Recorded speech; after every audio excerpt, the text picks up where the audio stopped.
As the field of Republican Senate candidates starts to fill up, one high-profile Georgia congresswoman says she won't be one of them. In a lengthy social media post Friday night, Representative Marjorie Taylor Greene said she will not be entering the 2026 Senate race. But in an interview with us earlier this week, taped before her announcement, she made it clear she is staying in the headlines with attention-grabbing hearings and legislation. On the DOJ Subcommittee on Oversight, we're having a hearing again about the war on women, the trans biological men that continue to try to beat women in women's sport. This is a continuation of attack on Title IX. How many transgender athletes are playing girls' sports in Georgia? You know, I actually don't know that statistic, but I will tell you it's pretty hard to get Americans to agree on many issues today, but over 80% of Americans agree that biological men have no place in girls' and women's sports.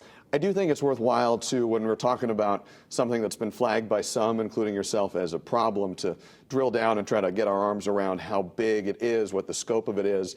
I know that Charlie Baker, the NCAA president back in December, said that at the college level, he was aware of fewer than 10 transgender athletes throughout the NCAA.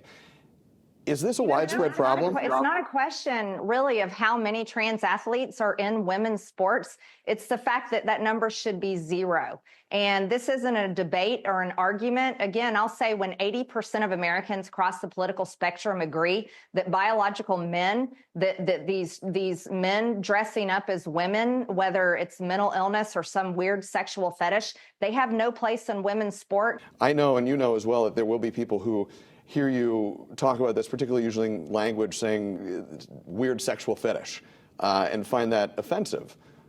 Do you think that's appropriate language?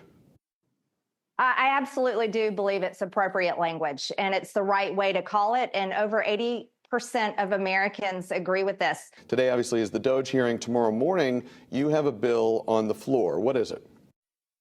It's the Gulf of America Act. It is an executive order that President Trump signed earlier this year, and it's a great bill, renaming the Gulf of America. Is this the best use of Congress's time to be debating a name on a map? Voting to pass every single one of President Trump's executive orders is the best use of Congress's time. And that is just a small part of our conversation. If you want to see the full interview, it is streaming right now on 11 Alive Plus.